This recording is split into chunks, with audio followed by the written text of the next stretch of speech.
Hi guys, and welcome to Gloster, Canary, Australia. And as you can see, we're not in my birdroom. We're over at one of our novice breeders, named Clint Skipper. Here he is. Hi guys, I'm Clint, and welcome to my birdroom.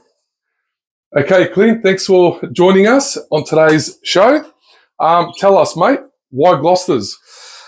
Great question. Well, back in the day when I was a kid, I used to keep some border canaries, and then I got out of the hobby and went overseas for a long time and recently returned back to Australia and started looking at the idea of breeding canaries again. And Glosters were one of those type canaries that really took my fancy. I really liked the coronas on the Glosters, and so I think that was probably why, above all the other species or types, easier to breed, not as much maintenance probably.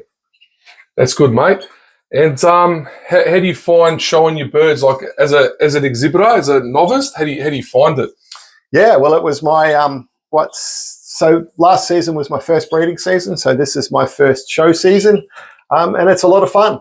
It's good to meet the other people that are members of the club and just chew the fat and have a good chat, and then just put your birds up against other people's birds. It's always fun. Always fun to see how they go. That's great, mate. That's great. It's good to hear. So this breeding season that we just had, how many pairs did you put up? Did you have some ups and downs like most people do in the canary world? Yeah, it was my first season. So I started very small. As you can see, my area that I have for breeding is quite small. So I started with 8 pairs, and I ended up getting, out of that, 16 youngsters. I had some downs. I lost a couple of hens through the season, probably through egg bound and me probably not getting them enough vitamin D, enough calcium. But I also got some really nice youngsters, and they've given me some reasonable results in the couple of shows that I've been to this year. So, all right, so here's a tour of my bird room. As I said, it was only my first season last season, so I've only got a small number of pairs. I have my 4 breeding banks here, and then I have 4 breeding banks over here. And in front of that is where I'm keeping a flighted cage of this year's youngsters. And then over on the right, I've separated the cocks and the hens, and they get their own flight cages. Cocks on this side in one flight cage, and my hens on the other side of the room in this flight cage.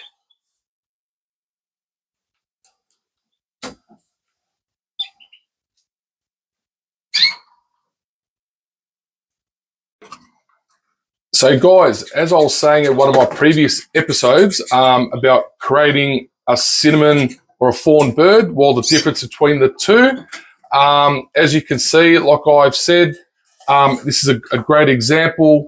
The fawn bird is over on the left and the cinnamon is over on the right.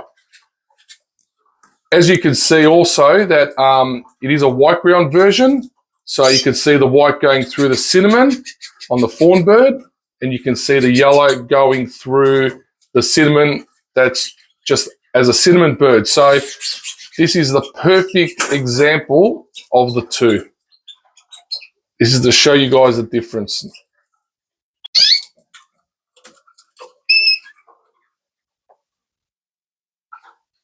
And these are more of some of Clint's birds in their flight cages. So Clint, what have you got the birds eating at the moment? Great, good question, Alfio. They've got some Chinese cabbage. Awesome, awesome, mate.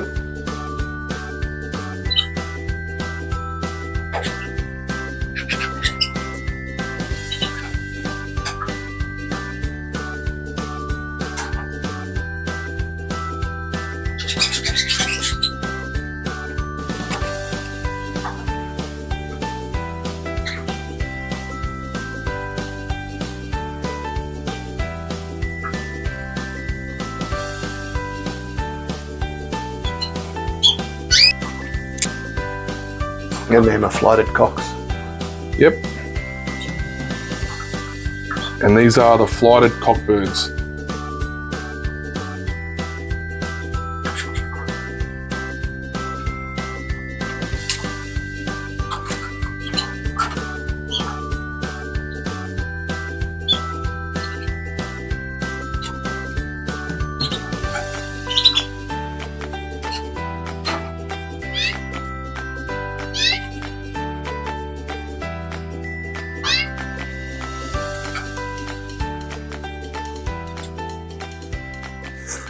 Okay guys, that's all we have time for today.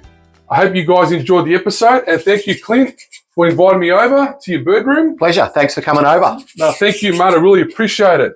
So guys, if you haven't subscribed, please do. If you haven't joined the Gloster Club of Victoria, please do. The details are on my Facebook page. And Clint, you are also running the Facebook page for the Gloster Club. Correct. So any of the upcoming shows or any details about the show, just look up the Gloster Club of Victoria Facebook page. That's awesome, mate. Okay. All right, guys. Till next time. Have a good one.